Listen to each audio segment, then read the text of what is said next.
જય માતાજી મિત્રો, અમારી ચેનલમાં તમારું સ્વાગત છે।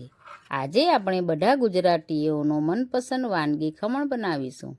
ખમણ વગર ગુજરાતીઓને ખાવા માટે ચાલે જ નહીં। આજે આપણે માર્કેટ કરતાં પણ સરસ રૂ જેવા નરમ ઇન્સ્ટન્ટ ખમણ બનાવીશું। તો ચાલો આપણે બધી જ ટિપ્સ સાથે રેસીપી બનાવવાનું શરૂ કરીએ। સૌથી પહેલાં અહીં 2 વાટકી ચણાનો લોટ લીધો છે, 1 ચમચી મીઠું લીધું છે, 2 ચમચી ખાંડ લીધી છે, 1 ચમચી અહીં મેં લીંબુના ફૂલ લીધા છે અને 1 ચમચી હળદર લીધી છે અને 1 ઈનો લીધો છે। ચાલો તો હવે આપણે બનાવવાનું શરૂ કરીએ। ખમણ બનાવવા માટે એક બાઉલમાં 1 ગ્લાસ પાણી લઈશું। હવે પાણીમાં 1 ચમચી લીંબુના ફૂલ નાખીશું, પછી એમાં 2 ચમચી ખાંડ નાખીશું અને 1 ચમચી મીઠું નાખીશું, અડધી ચમચી હળદર નાખીશું। હવે તેને આપણે બરાબર મિક્સ કરી લઈશું। તમે લીંબુના ફૂલ તમારે નહીં નાખવું હોય તો તમે દહીં પણ નાખી શકો છો, ક્યાં તો લીંબુનો રસ પણ નાખી શકો છો, પણ તમારે જો પરફેક્ટ ખમણ બનાવવા હોય તો તમારે અંદર લીંબુના ફૂલ જ નાખવા પડે છે। તમારે અંદર લીંબુના ફૂલ વધારે નહીં નાખવાના, નહીં તો ખમણ તમારા ખાટા થઈ જશે। આપણે જરાક બરાબર મિક્સ કરી લઈએ। બરાબર ખાંડ અને લીંબુના ફૂલ પીગળતા વાર લાગે એટલે તેને બરાબર આપણે મિક્સ કરી લેવાનું છે। હળદર નાખવાથી ખમણનો પીળો કલર સારો આવે છે। આપણું હવે બરાબર મિક્સ થઈ ગયું છે।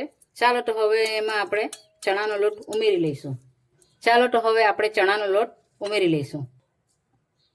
1 ચમચી જેટલું આપણે ખમણમાં તેલ નાખીશું। આપણે તેને એક જ ડાયરેક્શનમાં મિક્સ કરવાનું છે। આપણને એવું લાગે છે થોડું પાણી ઉમેરવા જેવું છે તો આપણે પાણી થોડું ઉમેરીશું। હવે આપણે બરાબર મિક્સ કરી લઈશું। આપણું બેટર જાડું પણ નથી રાખવાનું અને એકદમ પાતળું પણ નથી રાખવાનું, આ રીતે આપણું રાખવાનું છે બેટર।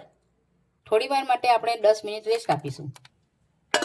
આપણું બેટર રેસ્ટ થાય ત્યાં સુધી આપણે સ્ટીમર રેડી કરી લઈએ। એના માટે એક કઢાઈ આપણે લેશું અને એની ઉપર આપણે આવી રીંગ મૂકીશું। તમારી પાસે રીંગ ના હોય તો તમે વાટકી પણ લઈ શકો છો। પછી એમાં 2 ગ્લાસ પાણી રેડીશું। તમારી પાસે સ્ટીમર ના હોય તો તમે આ રીતે પણ બનાવી શકો છો। હવે ગેસ આપણે ફૂલ રાખીશું અને થોડી વાર માટે ઉકળવા દઈશું। 10 મિનિટ આપણું ખમણનું બેટર રેસ્ટ થઈ ગયું છે। હવે આપણે 1 પેકેટ ઈનો નાખીશું, એને આપણે બરાબર મિક્સ કરી લઈશું। ઈનો નાખવાથી આપણું બેટર એકદમ જ બદલાઈ ગયું છે અને આખું આપણું ફૂલી ગયું છે।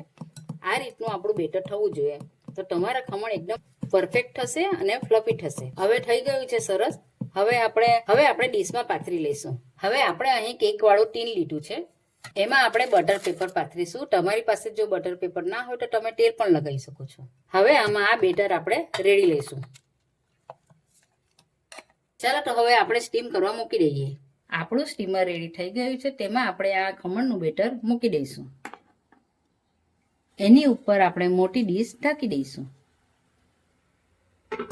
10 થી 15 મિનિટ માટે આપણે હાઈ ફ્લેમ પર રાખીશું। ચાલો તો હવે 10 થી 15 મિનિટ થઈ ગઈ છે, આપણે ખોલીને ચેક કરી લઈએ। એમ તો સરસ દેખાતું છે પણ આપણે ટૂથપીકથી ચેક કરી લઈએ।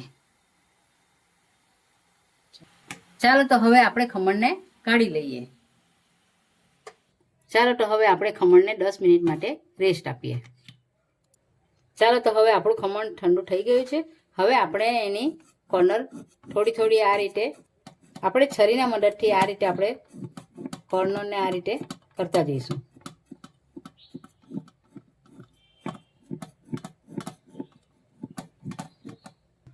હવે આપણે એની ઉપર એક ડીશ મૂકીશું અને આપણે ઊંડું આ રીતે ફેરવી લઈશું। આ રીતે થોડું આપણે પ્રેસ કરવાનું એટલે આપણા ખમણ સીધા આ રીતે સરસ નીકળી આવશે। આપણે બટર પેપર લગાવેલું છે તે હવે આપણે કાઢી લઈશું એને। આ જુઓ કેટલા સરસ હવે આપણા ખમણ રેડી થઈ ગયા છે। ચાલો તો હવે આપણે ખમણને કટિંગ કરી લઈએ।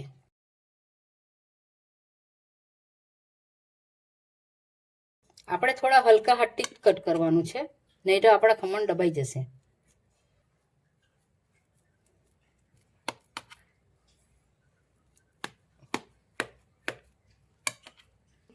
જો આપણા ખમણ રેડી થઈ ગયા છે, જાળીદાર અને પોચા ખમણ રેડી થઈ ગયા છે। બજાર કરતાં પણ આપણા ખમણ ઘરે સરસ તૈયાર થઈ ગયા છે। ચાલો તો હવે આપણે તેનો વઘાર કરી લઈએ। અહીં મેં 3 ચમચી તેલ લીધું છે, તેમાં આપણે 1 ચમચી રાઈ નાખીશું।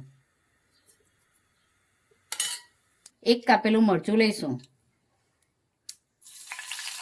10 થી 15 અહીં કઢી પત્તા આપણે નાખીશું. કઢી પત્તા નાખવાથી આપણે ખમણનો ટેસ્ટ એકદમ જ સરસ અને બદલાઈ જશે. થોડી આપણે હિંગ નાખીશું. અહીં આપણે 1 ચમચી ખાંડ નાખીશું. તમારે ખાંડ નહીં નાખવી હોય તો તમે સ્કીપ પણ કરી શકો છો, પણ આપણે લીંબુના ફૂલ નાખ્યા છે એટલે આપણા ખમણ ખાટા લાગે એટલે આપણે ખાંડ નાખવી જરૂરી છે. તેમાં આપણે થોડું પાણી એડ કરીશું. હવે ખાંડ ઓગળે ત્યાં સુધી આપણે મિક્સ કરી લઈશું. ચાલો તો હવે આપણું થઈ ગયું છે. હવે આપણે એનો વઘાર કરી લઈએ. થોડું આપણે વઘાર આ રીતે પાથરતા જઈશું.